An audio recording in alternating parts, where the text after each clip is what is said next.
Assalamualaikum warahmatullahi wabarakatuh. Selamat pagi anak-anak. Bagaimana kabarnya hari ini? Semoga dalam keadaan baik-baik saja ya. Kemarin Pak Guru sudah memperkenalkan diri melalui grup ya. Hari ini Pak Guru akan berkenalan dulu sebentar. Nama Pak Guru Farihul Fadli. Kalian bisa panggil Pak Guru Pak Fari. Alamat Pak Fari di Secang, tepatnya di Desa Kerten, Kelurahan Krincing, Kecamatan Secang. Kalau kalian punya saudara atau kebetulan lewat sana, kalian boleh mampir. Kalian bisa menghubungi Pak Guru kalau mau mampir ya. Langsung saja kita akan mulai pelajaran. Sebelum mulai, marilah kita berdoa bersama-sama. Berdoa mulai. Bismillahirrahmanirrahim. Raditu billahi rabba wa bil islami dina wa bi muhammadin nabiyya wa rasula rabbi zidni ilma warzuqni fahma amin. Terima kasih. Kemarin Mbak Guru sudah meminta kalian untuk membaca materi soal yang ada di LKS tentang surat Al-Maun. Kalian sudah mengirimkan video membaca surat Al-Maun ya. Kali ini Pak Guru akan sedikit menerangkan tentang surat Al-Maun dan isi kandungannya. Kalian siapkan LKS kalian untuk kalian simak ya di rumah. Coba kalian buka LKS-nya, buka halaman halaman 2. Surat Al-Maun. Disimak ya. Surat Al-Maun termasuk surat Makkiyah, diturunkan di kota Mekah. Surat Al-Maun adalah surat ke-107 dari 114 surat dalam Al-Qur'an. Terdiri dari 7 ayat. Nama Al-Maun diambil dari ayat ke-7. Al-Maun artinya barang-barang yang berguna. Mari kita baca dan pahami bersama ayat dan terjemahan surat Al-Maun di bawah ini. Mari kita baca bersama-sama. A'udzu billahi minasyaitonir rajim. Bismillahirrahmanirrahim. Ara'aital ladzi yukadzibu biddin fadzalikal ladzi yad'ul yatim wa la yahuddu ala ta'amil miskin fawailul lil musallin alladzina hum an salatihim sahun alladzina hum yura'un wa yamna'unal ma'un. Artinya, satu, tahukah kamu orang yang mendustakan agama? Dua, itulah orang yang menghardik anak yatim. Tiga, dan tidak menganjurkan memberi makan orang miskin. Empat, maka kecelakaanlah bagi orang-orang yang sholat. Lima, yaitu orang-orang yang lalai dari sholatnya. Enam, orang-orang yang berbuat ria. Dan tujuh, dan enggan menolong dengan barang yang berguna. Lanjut ke halaman 4. 5. Isi pokok dan kandungan surat Al-Maun. Isi pokok surat Al-Maun adalah sebagai berikut. 1. Beberapa sifat manusia yang dipandang mendustakan agama. 2. Ancaman bagi orang-orang yang melalaikan sholat. 3. Ancaman bagi orang yang berbuat ria. Ciri-ciri orang yang mendustakan agama. A. Suka menghardik anak yatim. B. Kikir atau pelit karena tidak pernah perhatian dengan orang miskin. C. Suka melalaikan sholat, yaitu tidak sungguh-sungguh atau tidak rutin atau sengaja meninggalkan sholat. D. Suka berbuat ria atau pamer, yaitu melakukan sesuatu amal perbuatan tidak untuk mencari keridhaan Allah, tetapi untuk mencari pujian dari orang lain. Pak Guru terangkan ya, dari ayat per ayat. Coba. Dari surat Al-Maun ayat 1. Tahukah kamu orang yang mendustakan agama, berdusta terhadap agama? 1. Itulah orang yang menghardik anak yatim. Anak menghardik itu mengolok-olok, apalagi mencela, kemudian apalagi membuli dan lain sebagainya. Jadi anak yatim itu siapa? Anak yang tidak memiliki atau ditinggal meninggal orang tuanya, itu anak yatim. Jadi kalau kita ada teman kita sendiri orang tuanya sudah meninggal, jangan malah kita mengejek karena mungkin dari perhatiannya dari orang tua ke temannya kalian itu kurang, misalnya kok bajunya lusuh atau yang lainnya tidak seperti kalian sendiri, yaitu jangan malah kalian bully, itu tidak boleh. Maka kita harus saling mengasihi, jangan malah membuli itu bau atau itu pakaian tidak rapi, jangan seperti itu ya. Tapi kalau misalnya dia kesusahan atau apa, kita bantu sebaiknya itu, karena dengan anak biasa, maksudnya anak yang masih punya orang tua lengkap, bapak ibu, dan dengan anak yang sudah ditinggal meninggal orang tuanya itu berbeda. Kalau kita beda pahalanya kalau kita membantu, entah berupa tenaga atau berupa materi, uang, makanan dan lain sebagainya, yaitu pahalanya beda. Kemudian dan tidak menganjurkan memberi makan orang miskin. Sudah tahu miskin kok malah tidak diberi. Misalnya ada teman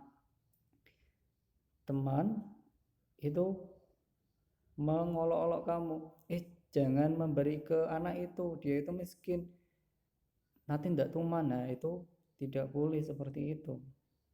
Kalau misalnya dalam hati niat ingin membantu dan kita sudah tahu latar belakang keluarganya seperti apa, kita bantu, ya jangan mendengar orang lain, kita bantu saja kalau kita sudah mengetahui latar belakang keluarganya. Kemudian maka kecelakaanlah bagi orang-orang yang sholat. Orang sholat kok kecelaka, kenapa? Yaitu orang-orang yang lalai dari sholatnya. Lalai maksudnya melupakan, tidak mau sholat. Males, lagi enak-enak main, masa harus sholat? Atau misalnya kalian siang pulang sekolah atau waktu siang lagi asik main, diajak pulang, pulang dulu yuk, sholat dulu. Males, gak asik. Atau malah kalian memusuhi teman, piye toh lagi asik-asik malah pulang, bolo atau yang lainnya. Jangan ya, seperti kalau misalnya diajak teman pulang atau ketika kalian mendengar sudah waktunya sholat, kalian pulang ya untuk melakukan sholat. Syukur-syukur kalian berebut apa? Berebut untuk mengajak temannya untuk ayo udah dulu pulang, sholat dulu nanti kesini lagi. Nah itu malah ada pahalanya sendiri ya. Kemudian orang-orang yang berbuat ria itu apa? Ria itu pamer, punya barang bagus, punya kepandaian, punya nilai bagus, kok pamer, gue dapat nilai berapa? Nilaimu cuma 7, nilaiku loh 9,9, atau yang lainnya itu dia boleh. Atau kalian pamer dengan kelebihan atau kecanggihan HP kalian, tidak boleh. Nah itu namanya ria, pamer. Itu sama juga dengan mendustakan agama. Kemudian 7, dan enggan menolong dengan barang berguna.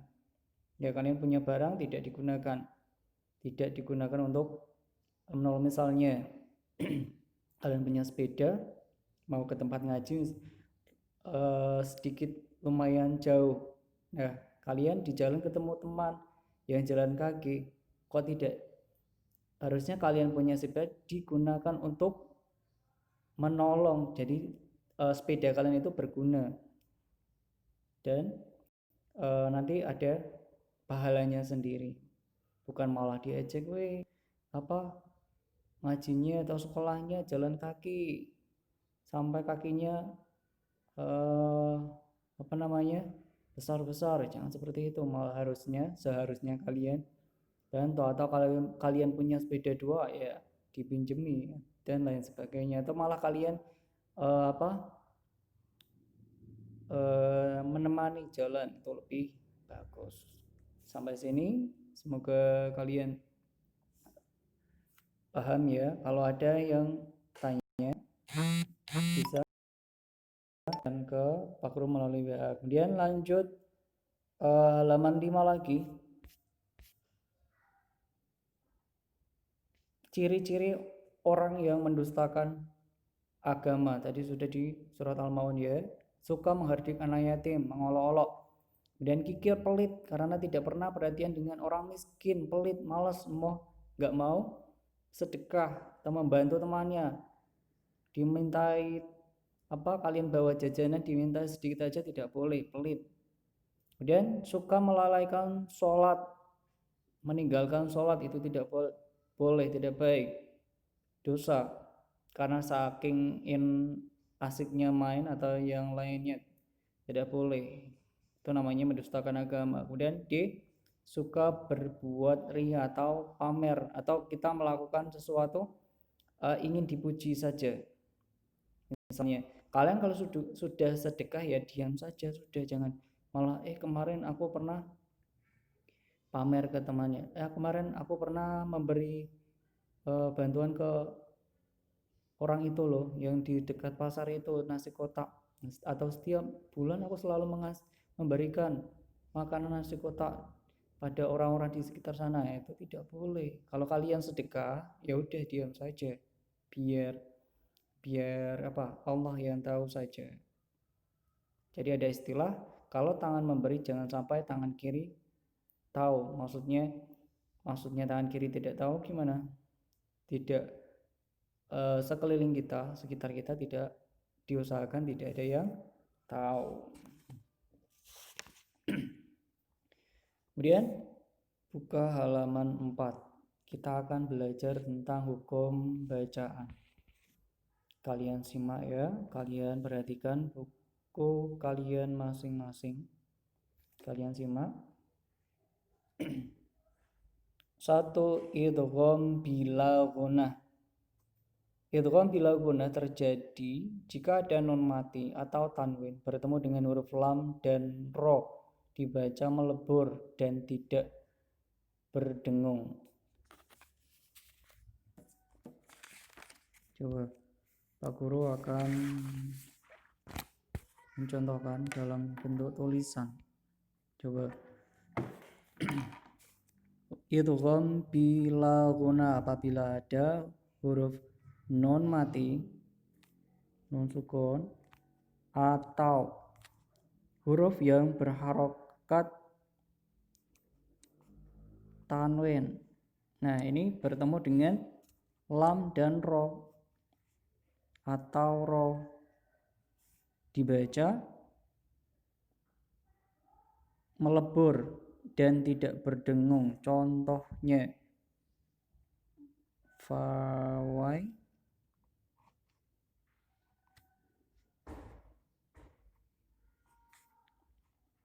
lulil, musallin.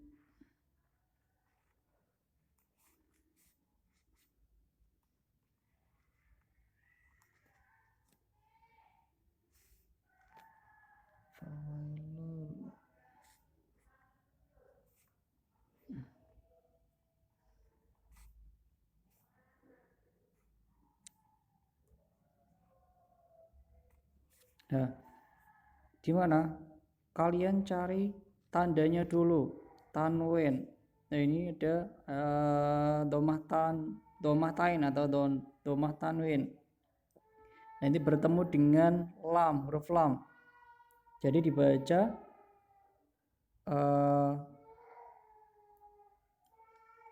mendengung atau melebur, itu kan bila gunnah.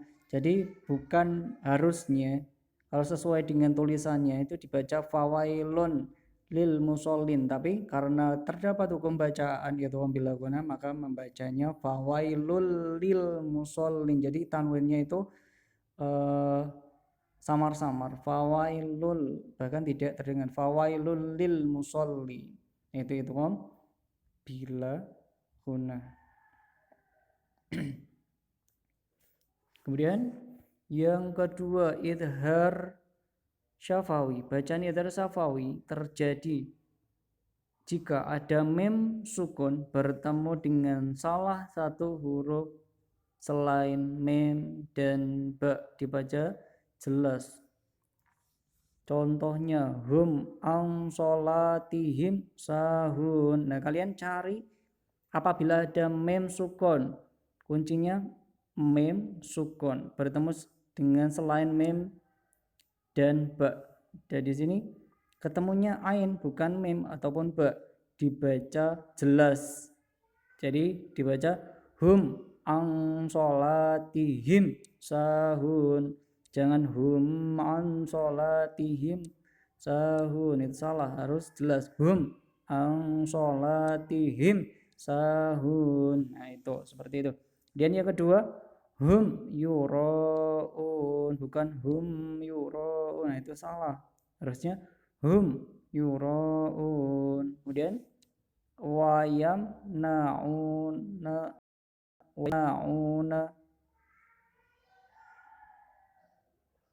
mem ketemu dengan na, bukan wayam, bukan ya, tapi wayam nauna. Nah, seperti itu idhar syafawi, dibaca jelas apabila ada nun mati, mim mati. Jadi kuncinya itu mencari mim mati dulu, nanti baru dilihat depannya itu mem atau ba. Kalau mem atau ba berarti bukan idhar syafawi, tapi selain mem dan ba disebut idhar syafawi. Nah, kemudian nomor 3, ikhfa hakiki. Bacaan ikhfa hakiki terjadi apabila ada non sukun atau tanwin bertemu dengan salah satu dari 15 huruf ikhfa, dibaca samar-samar. Huruf ikhfa itu apa saja? Qaf, kaf, ta, jim, dal, zal, zain, sin, shin, shod, dot, to, do, fa, yaitu ini tadi. Contohnya an sholatihim.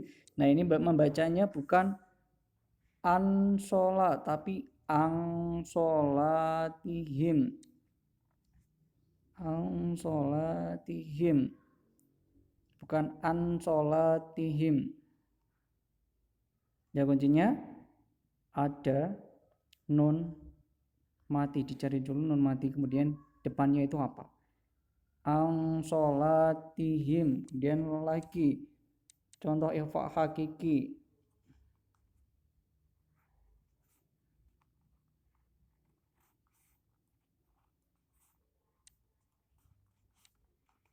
Ya, di insana, bukan insana, bukan ya, tapi insana. Jadi ini ada non mati bertemu dengan sa. Nah, jadi ikhfa hakiki.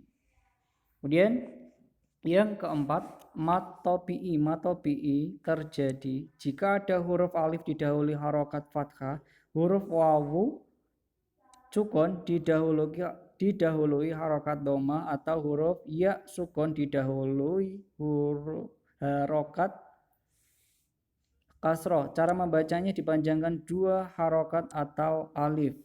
Ya, matobi apabila ada huruf berharokat fathah bertemu dengan didahului dengan alif, kemudian huruf berharokat kasroh didahului dengan ya sukun, kemudian huruf berharokat doma didahului dengan wawu, diikuti dengan wawu sukun. Contohnya ba didahului dengan alif, jadi ba, baca panjang ya. Dan bi didahului dengan ya sukun, jadi bi.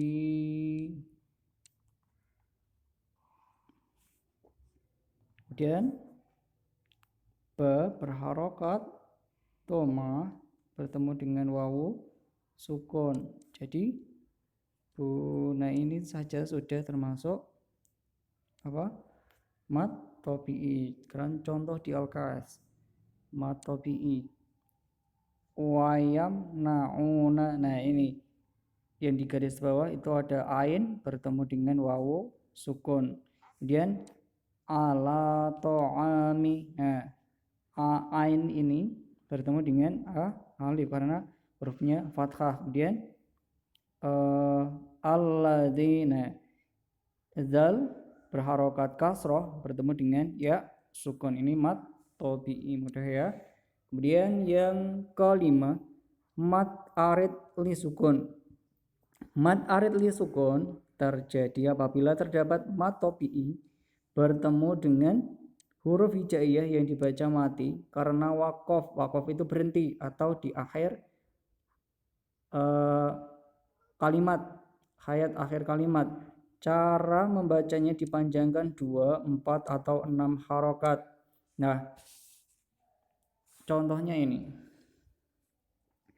Yukadzibu bidin. Kalian sering mendengar. Nah, ini setelah bidin ini ada tanda lingkaran. Yukadzibu bidin. Nah, ini ada dal kasroh bertemu ya sukun. Dan di akhir kalimat ni-nya ini tidak dibaca karena wakof atau di akhir kalimat. Yukadzibu bidin. Kemudian sholatihim sahun. Nah, ini ada mat tabi'i 1. Yang ini mat arid li sukun karena di akhir ada ha dhamma bertemu dengan wawu sukun kemudian na. Coba contohnya untuk mat arid li sukun sendiri. Di mat tabi'i kalian di surat Al-Maun kalian lihat ya. Nih contohnya ara'aital ladzi yukadzibu biddin. Nah, ini karena di akhir kalimat makanya dia disebut mat arid li sukun. Kemudian fadzalikal ladzi yad'ul yatim. Nah, ini ada huruf harokat kasroh kemudian ya sukun kemudian di akhir kalimat. Kemudian miskin, ini juga mat arid li sukun. Kaf kasroh bertemu ya mati. Kemudian lil musallin. Nah, ini juga. Kemudian sahun, ini juga mat arid li sukun. Dan yuraun, ini juga hamzah bertemu dengan wawu sukun. Ma'un, ini juga mat arid li sukun, mudah ya. Semoga kalian bisa memahami apa yang Pak Guru terangkan tadi dari hukum bacaan idgham bila guna, idhar syafawi, ikhfa hakiki, mat tabi'i, dan mat arid li sukun.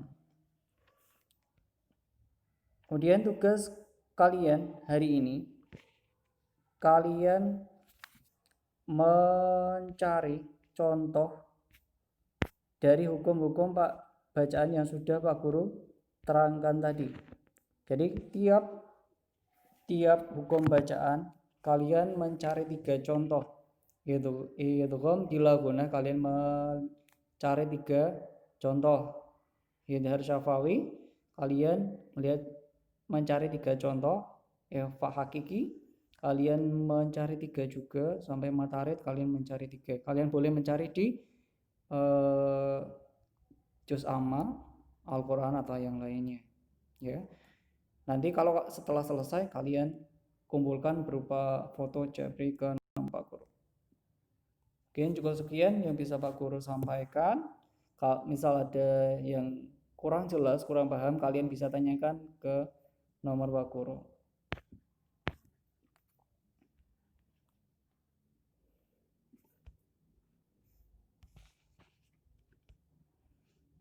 Untuk mengakhiri pertemuan pada kali ini, marilah kita berdoa bersama-sama. Berdoa mulai. Bismillahirrahmanirrahim. Allahumma arinal haqqa haqqa warzuqna ittiba'ah wa arinal batila batila warzuqna ijtinabah. Rabbi zidni ilma warzuqni fahma waj'alni minas sholihin. Amin. Terima kasih. Apabila ada kurang lebihnya, Pak Guru minta maaf. Pak Guru akhiri. Assalamualaikum warahmatullahi wabarakatuh.